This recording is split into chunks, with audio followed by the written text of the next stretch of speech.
Namo Bhagavato Namo Bhagavato Hare Krishna, dear devotees. Thank you for joining today. We'd like to seek the blessings of Radha Shyamsundar, Radha Madhav, Krishna Balaram, Bal Gopal, Gonitai, Srila Prabhupada, Guru Maharaj, and the assembled devotees. So we wanted to look at the temples in Radha Madan Mohan, in Vrindavan, starting with Radha Madan Mohan Temple.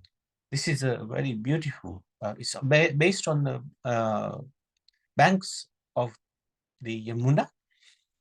And as you're doing parikram around Vrindavan, this is the very first temple, major temple that one comes across. And it is incredible sight.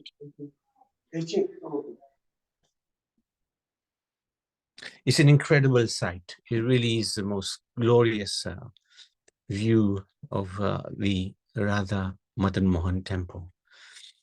So this temple is situated in Vrindavan in Uttar Pradesh. It is one of the oldest and highly revered temples of Vrindavan. The presiding deity of this temple is Madan Mohan, as you can guess from the name of the temple.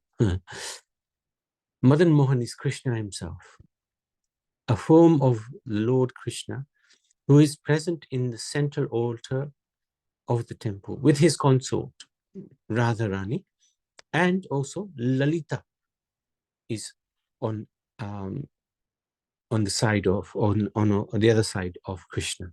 So Krishna in the middle, Radharani, and then Lalita. This temple is built in the Nagara style of architecture. On the banks of the Yamuna River, Radha Madan Mohan temple stands at a height of 50 feet near Kaliya Ghat. So Kaliya Ghat is where Krishna jumped into the Yamuna in order to chastise the serpent Kaliya. So it's very close to that Ghat. It is one of the most popular Goswami shrines in Uttar Pradesh. So what does that mean? Sanatan Goswami, he was the one who worshipped Radha Madan Mohan and got this amazing temple built for them. So he's one of the 6 Goswamis, very important personality who is very important in terms of understanding philosophy and Vaishnavism. So he also gave that knowledge through his writings, through his behavior, passed it on to his disciples. Sri Radha Madan Mohan temple in Vrindavan is 5,000 years old. It was first believed to be constructed by the great-grandson of Krishna, Vrajanav. However, with the passage of time, the deities were lost. So later, the deity of Madan Mohan was discovered at the base of an old banyan tree by Advaitacharya when he visited Vrindavan. He entrusted the worship of Madan Mohan to his disciple Purushottam Chaube, who then gave the deity to Sanatan Goswami. According to historical sources, it was in 1580 that this temple was rebuilt under the guidance of Sri Sanatan Goswami by a Multan trader, Kapur Ram Das. As the temple was invaded by Mughal Emperor Aurangzeb in 1670, the original murti of Madan Mohan was secretly shifted to Jaipur by King Jai Singh overnight before the attack of Aurangzeb on Vrindavan and Mathura temples. So not just Madan Mohan, but Govindji as well as Gopinath, these 3 main deities of Vrindavan were transported to Rajasthan, where they were protected. Later, the deities were shifted to Kaurauli by King Gopal Singh. The original deities of Sri Radha Madan Mohan temple are presently installed or worshipped in Madan Mohan temple in Kaurauli in Rajasthan. So the original are still there. So this is a nice temple to talk about. in this compound of this temple, there is also the Bhajan Kutir or Samadhi. Actually, I think this is Samadhi and Bhajan Kutir of Sanatan Goswami. That means that is where he was doing bhajan. There's a nice room built there where one can pay one's dandavats and have darshan of Sanatan Goswami. And it's Samadhi as well, his resting place, are both situated within the compound of this temple. It's a big temple, but the deities are held, are worshipped just underneath this tower here. So when and the courtyard is an open courtyard, if you like. So you can have darshan from outside, and the deities are situated inside this tower building. So, Prabhuji? yes, yes. So the original deities of Radha Madan Mohan are not here. So these are the new deities, or one which Sanatan Goswami installed, or? No, not Sanatan Goswami. It's Sanatan Goswami was still worshipping Madan Mohan, but when the Aurangzeb guys came, the Mughals, yes, in when was it, 1670, that's when they were shifted. So he was always worshipping the original, but these deities are an exact replica of Madan Mohan deities, and they are regarded to be as good as the original deities. But the original are in Karoli in Rajasthan. You said that Advaitacharya was here. Advaitacharya, he was the one who discovered them. So the deities are actually were 5,000 years old. Yeah. And somehow they got lost over a period of time. And then Advaitacharya found them. And then he entrusted them to his disciple, Purushottam Chobe. And then Purushottam Chobe gave them to Sanatan Goswami. So then Sanatan Goswami had the temple rebuilt. And what happened actually was that this trader was going down the Yamuna in a boat or ship, and he got stuck. And from a long distance, Sanatan Goswami guided him to safety. And this trader was so happy. He said, "What can I do for you?" And Sanatan Goswami said, "Well, I don't need anything, but you can build a temple for Madan Mohan." And this is exactly what that trader, Kapur Ram Das, he did. He built a temple. Oh, very nice. Thank you. And his relationship with Madan Mohan was very unique, because Sanatan Goswami was always busy writing or preaching.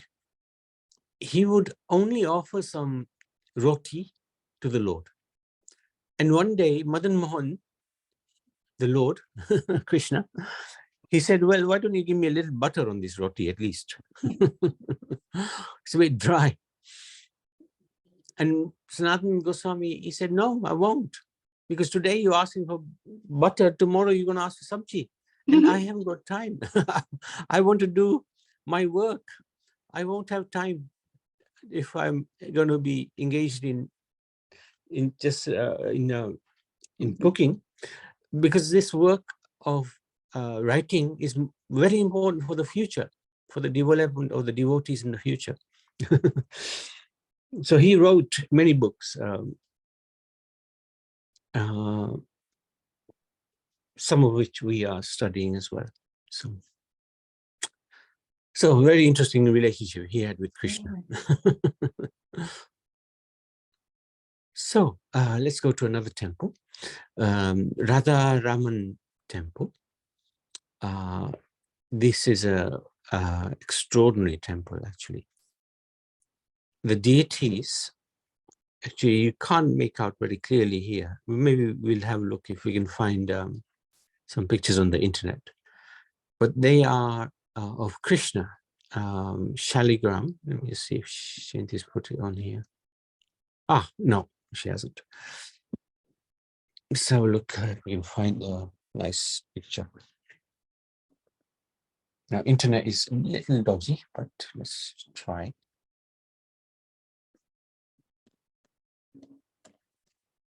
And these are the original deities. These are the original deities because they were quite tiny. They're about 1.5 feet or so. Okay, got it. So the Mughals did not ransack these deities.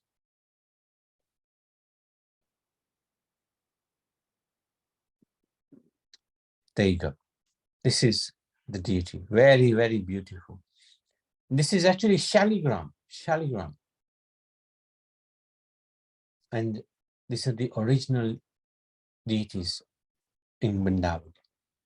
Very unique. And you can see here, look at the eyes. They're pretty amazing. Beautiful deities. And Radharani is represented by the crown, because actually Krishna is regarded as Radha and Krishna. So let me just go back to the presentation.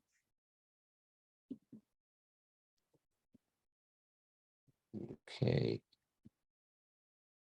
Architecturally as well, this temple is quite unique. Beautifully done.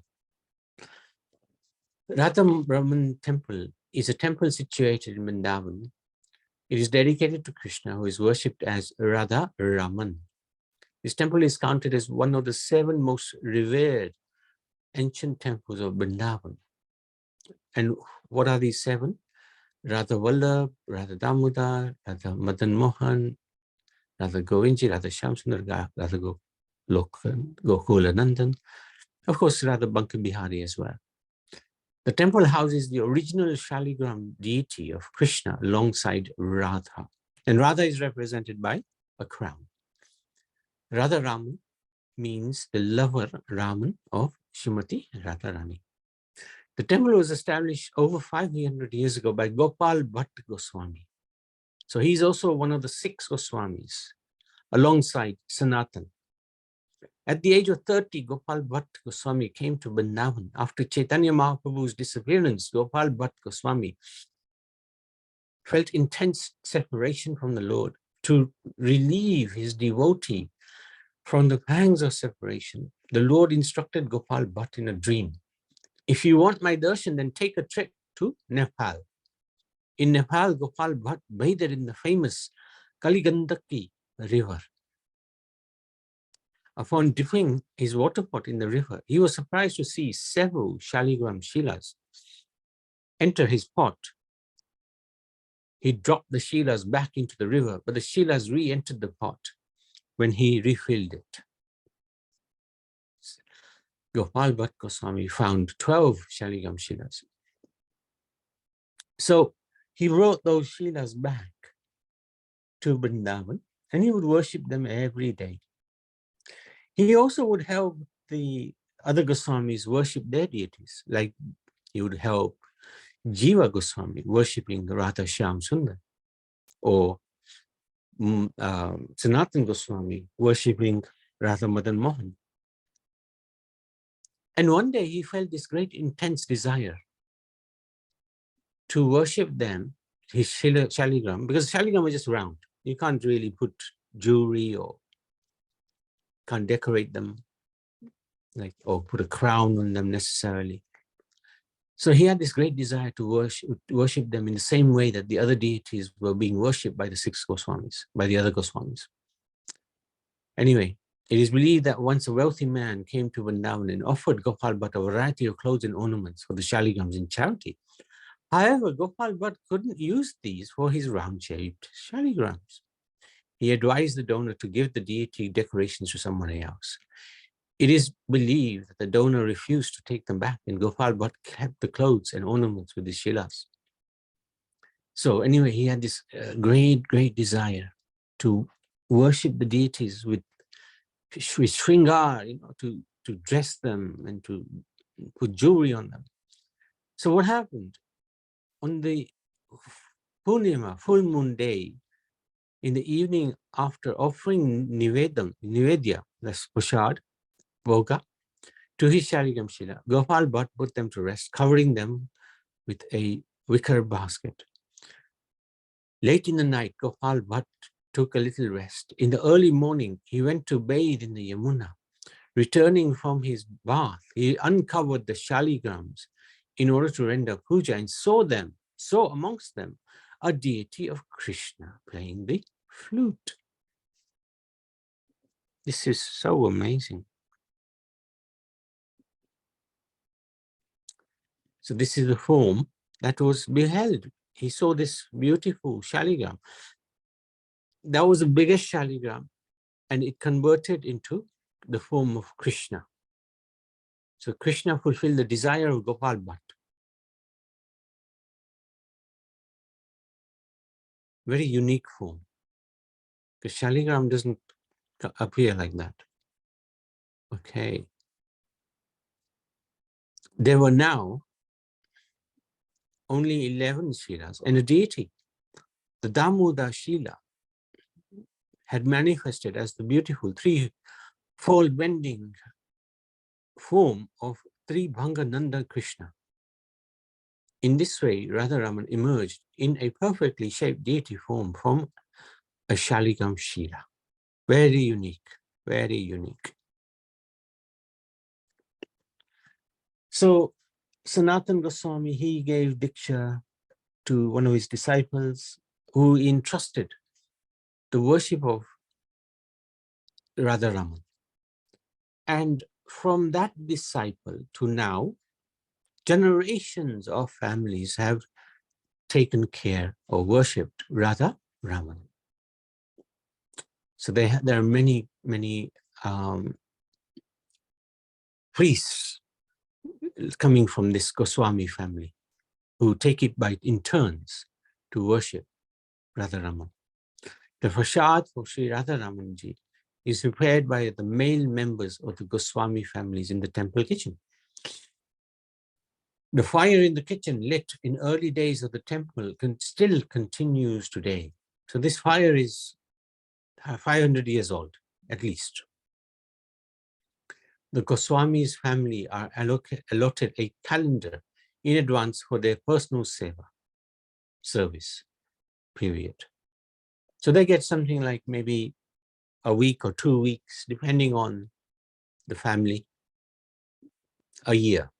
Sometimes once every 2 years or 3 years, their turn may come. So it's quite a complicated set of circumstances. And they perform seva accordingly. They also invite their disciples during their period and celebrate major family functions and ceremonies. Inside the temple complex, the samadhi of Srila Gopal Bhatt Goswami is also situated. There, the rarely available Anag Vastra of Sri Chaitanya Mahaprabhu is kept. This is a temple to be visited whenever one goes to Vrindavan, because when we can get the fortune of the worship of the original set of deities, original Radharaman, and his very, very, very unique form. Sometimes, and this form changes, sometimes you can see teeth in the mouth of Radharaman. Not always, sometimes. So this is very incredible. And the deities are quite far away. They do arti. The arti is regarded to be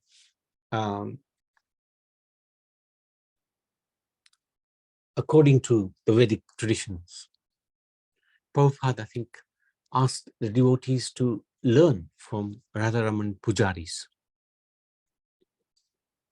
When we were gifted the Shaligram many years ago, we were trying to identify who that Shaligram is. So there's one of the Goswamis has written books on this Shaligram, on Shaligram. So we were fortunate that he was available and he inspected the Shaligram that we had. and he identified that Shaligram for us. So these Goswamis are expert in the worship of Shaligram and Krishna, amazing devotees.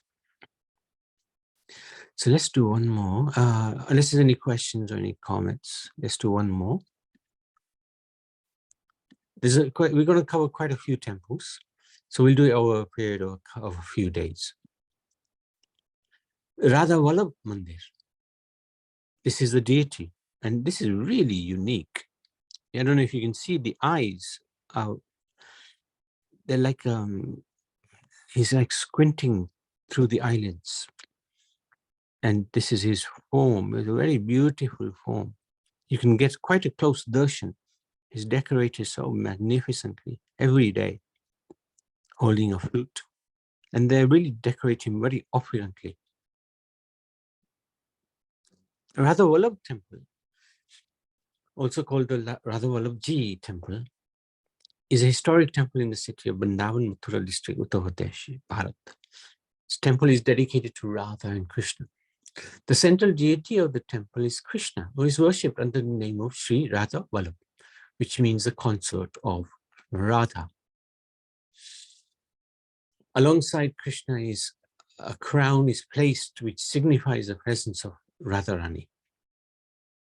The temple belongs to Radha Vallabh Sampradaya and was constructed in the 16th century under the guidance of the Vrindavan saint Sri Harivamsh Mahaprabhu. The old Radha Vallabh temple, which is presently known as Hit Mandir in Vrindavan, was constructed in 1585 AD by Sundar Das Bhatnagar, a disciple of Sri Vanachandra, son of Hitta Harivamsh Mahaprabhu. At that time, Sundar Das Bhatnagar of Deoband was under the employment of Abdul Rahim Khan Khan. Through Abdul Rahim Khan Khana, Sundar Das Bhatnagar not only got the royal permission to use red sandstone for the construction of the temple, which was used only for construction of imperial buildings, royal palaces and forts at that time, but also he got monetary grant for this temple from Akbar, the chief head at Akbar's court. Interesting.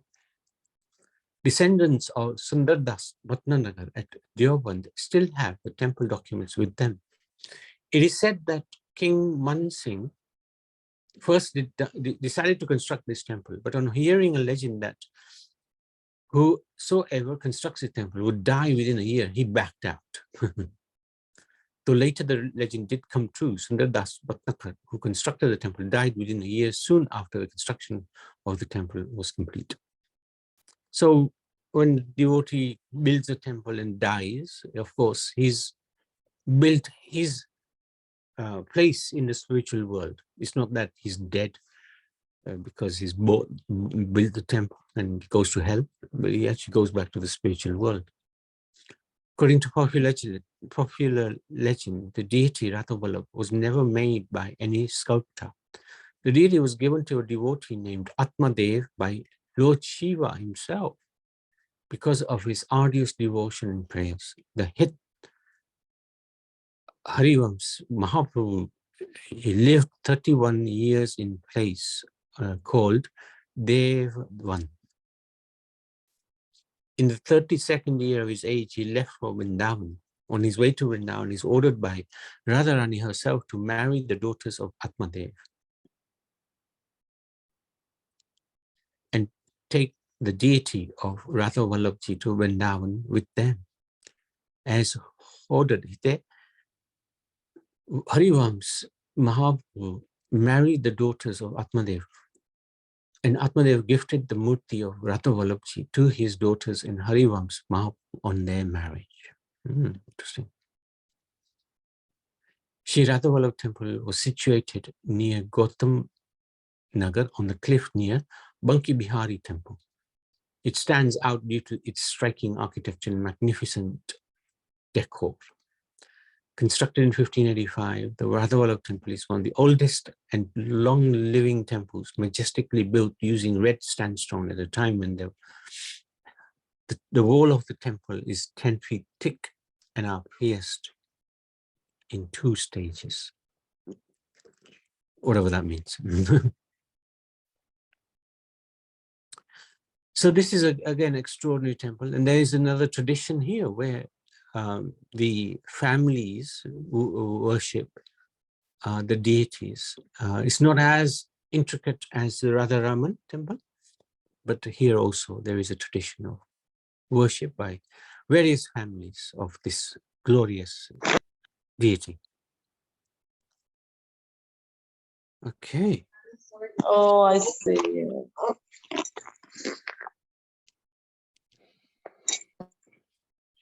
So I wanted to stop there. Any questions, any comments?